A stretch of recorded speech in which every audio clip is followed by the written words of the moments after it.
ජේසුස් ක්‍රිස්තුස් වහන්සේගේ කරුණාව තුළ අදත් ලස්සන දවසක් දකින්න අපි වාග්යවන්තකම ලැබු මොහොතේ අදවස අපි බලමු ශුද්ධ බයිබලයේ පළමුවන රාජාවලිය 18 වෙනි පරිච්ඡේදයේ 38 වෙනි පදය. එවිට ස්වාමින් වහන්සේ වෙතින් ගිනි බැස පූජාවත් දරත් ගලු දූලිත් දවා අගලේ වතුරත් වියලවා දැම්මේය. සෙනෙහවන්ත සහෝදරයා සහෝදරිය, දෙවියන් වහන්සේගේ දරුවෙක් ලෙස තිබිය යුතු ප්‍රධාන දේ නම් යාඥාවයි. ඔබ යාඥා කිරීම දෙවියන් වහන්සේ කැමැත්ත වන නමුත් ඔබ යාඥා නොකර සිටීම තුළින් යක්ෂගේ පරමාර්ථය කරා ඔබව නිරාශයෙන් ගමන් කරනු ලබනවා. ඒ විතරක් නෙමේ, දෙවියන් වහන්සේ සමග හොඳ යාඥා කාලයක් නොමැතිකම නිසාම ආත්මය ඇල්මරීම තුළින් ඔබගේ යාඥාව ප්‍රතිඵල රහිත යාඥාවක් බවට පත්වෙන්න ගන්නවා.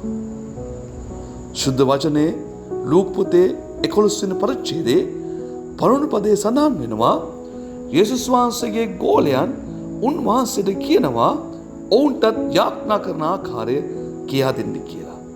ඒ ඔවුන් දැක්කා යේසුස් වහන්සේගේ යාඥාවේ ප්‍රතිඵල. එන තවත් උදාහරණයක් ලෙස ශුද්ධ බයිබලයේ යොහන් පොතේ 11 වෙනි පරිච්ඡේදයේ 21 වෙනි පදයේ සඳහන් වෙනවා, ලාසරස්ගේ මරණය සිදු වෙලා දින 4කට පසුව පැමිණි යේසුස් වහන්සේට මාතා කියනවා, ඔබ සිටියා නම් මගේ සහෝදරයාට මෙවැනි විපතක් වෙන්නේ නැහැ. හැබැයි දැනුත් ඔබ දෙවියන් වහන්සේගෙන් යමක් ඉල්ලුවොත් ඒ ලැබෙන බව මම දන්නවා කියලා. සෙනෙහවන්තය, අද අපිට අපේ යාඥා ජීවිතය ගුණගී නොමැතිකම නිසාම යාඥාව ප්‍රතිඵලයක් අපට දැනෙන්නෙත් නැහැ, හැඟෙන්නේ නැති තැනට පත්වේගෙන යනවා. නමුත් අපට ඉන්නේ අපේ යාඥාව අසන්නා වූ දෙවියන් වහන්සේ කෙනෙක්. ඒ නිසා සෙනෙහවන්තය, අද අපි ඉගෙන ගන්නවා අපේ යාඥාව බලපෑමක් සහිත යාඥාවක් වෙන්න කොහොමද කියලා. අපි බලමු දවසේ ශුද්ධ බයිබලයේ පළමුවන රාජාවලිය 18 වෙනි පරිච්ඡේදය. ඒ සඳහන් වෙනවා, එලියා නම් දෙවියන් වහන්සේගේ ප්‍රොපතේවරෙක් හා බාල් පූජකයන් පිළිබඳ සිදුවීමක්. මෙහිදී තනි දෙවියන් වහන්සේගේ මෙහෙකරුවා වූ එලියා බාල් පූජකයන් පිරිසකටම අභියෝගයක් කරනවා අහසේ ගිනි බස්සවා හාස්කමක් කිරීමට. මේ බාල් පූජකයන් සුදු වචනේ සඳහන් වෙනවා, උදේ පටන් ඉර මුදුන් වේලාව දක්වාම ඔවුන්ගේ දෙවරුන්ට කන්නලව් කරවලු පූජාසනයේ මත ඇති දවන පූජාව ගිනිලන පිණිස. නමුත් ඔවුන්ට ඒ දේ කිරීමට බැරි වුණා. ශුද්ධ බයිබලයේ පළමුවන රාජාවලිය පොතේ 18 පරිච්ඡේදයේ 38 වෙනි පදයේ සඳහන් වෙනවා, එලියා ස්වාමීන් වහන්සේට කන්නලව් කළ විට උන්වහන්සේ වෙතින් ගිනි බැස පූජාවත් දරත් ගලු දූලිත් දවා අගලේ වතුරත් වියලා දැමූ බව. ඒ විතරක් නෙමේ, පළමුවන රාජාවලිය පොතේම 17 වෙනි පරිච්ඡේදයේ පළවෙනි පදයේ සඳහන් වෙනවා, වර්ෂාව පවා නවතා දමන්නට මේ එලියා නම් දෙවියන් වහන්සේගේ ප්‍රොපතේවරයාට හැකි වුණාලු. මොකෝ වගේ පුද්ගලයෙක්ද? මේ පළද පැහැදිලි වීමක් අලුත් කිසිමේ යාකොබ් පොතේ 5 වෙනි පරිච්ඡේදයේ 17 වෙනි පදයේ සඳහන් වෙනවා, එලියා අපි සමාන ගති පැවතුම් නැති මිනිසෙක් සිටී නමුත් වැසි නොවසන පිණිස උනන්දුකමේ යාඥා කළාලු. මගේ සෙනෙහවන්තය, මෙයයි වැදගත් වෙන්නේ.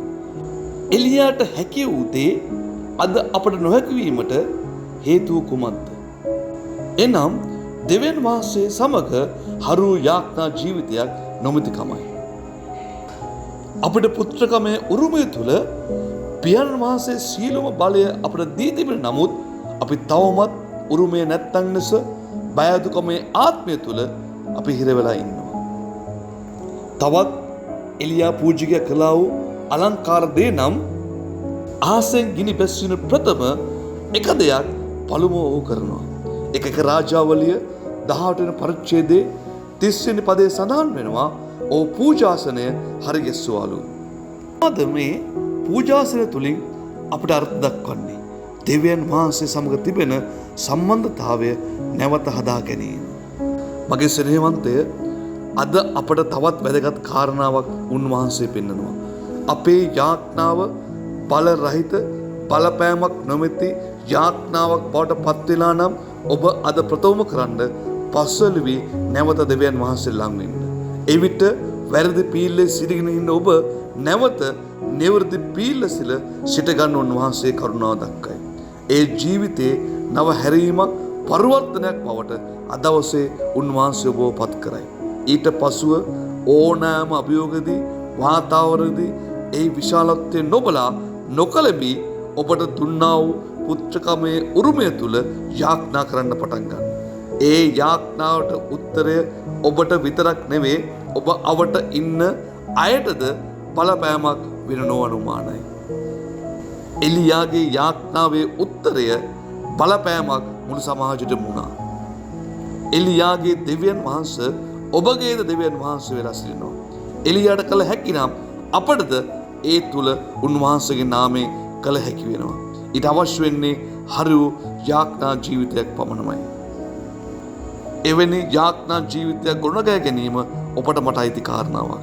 ඒ නිසා මේ වෙනතෙක් ඇල්මරුණු බයදු ජීවිතයක් ලෙස දාසකමේ වහල් කාලක තුල පරාජිතෙක් ලෙස ජීවිතේ එපාව පුද්ගලෙක් ලෙස ඔබ සිටින්නේ. දැන් මේ මොහොත ඔබගේ ජීවිතය විනාශ කරගන්න මොහොත කරගන්න. කවදාවත් ඔබ අකමැති තැනක දෙවියන් වහන්සේ ඔබව තියන්නේ නැහැ. ඒ නිසා ඔබගේ යාඥාව තවත් ජීවිතවලට ආශිර්වාදයක්ද ගැලවීමක්ද ගෙන දෙන යාඥාව බවට ඔබ ගොඩනගා ගන්න. එයයි දෙවියන් වහන්සේ කැමැත්ත. මේ වචනය ඔබ ආශිර්වාදයක් කරගන්න. තවත් කෙනෙක්ට ආශිර්වාදයක් වන පිණිස ඔබ මේ බෙදා ගන්න. දෙවියන් වහන්සේ ඔබට ආශිර්වාද කරනු ලබයි. අපි යාඥා කරමු. ප්‍රේමනේ පියාණේ, ඒ ශුද්ධ වචන ඔබ වහන්සේ අස්සට බාර කරනවා. ස්වාමනේ, මෙට සවන් දෙන සෑම ජීවිතය ස්වාමනේ ඔවුන්ගේ ඇල් මැරුණු යාඥා ජීවිතය මේ වචනය කරුණු කොටගෙන ස්වාමනේ එදා එලියාගේ යාඥාව මුළු සමාජයටම බලපෑමක්ද ආශිර්වාදයක්ද උනාසේ ස්වාමනේ මේ සවන් දෙන ජීවිත තුරද එවැනි ස්වාමනේ සමාජයටම බලපෑමක් ආශිර්වාදයක් වන තැනට ඔවුන්ගේ ජීවිතේ නැවත ගොඩනගා ගන්න ඔබ වහන්සේ ආශිර්වාද කරන්න. ඇල් මැරිලා පසුබට වෙලා කලාන්ත වෙලා යමෙක් සිටිනවද? දැන් මේ වචනයට සවන් දෙන සෑම ජීවිතයට මේ වචනය කරුණු කරන නැවත ගොඩනගෙන්න ඔබ වහන්සේ උපකාර කරන්න. දැන් මෙට සවන් දෙන සෑම ජීවිතයක්ද මේ සුද්ධ වචනයද ඔබගේ බලවත් හස්තයට බාර කරනවා. කැප කරනවා යේසුස් ක්‍රිස්තුස් වහන්සේගේම උතුම් වූ බලවත් වූ නාමයෙන්. ආමේන්.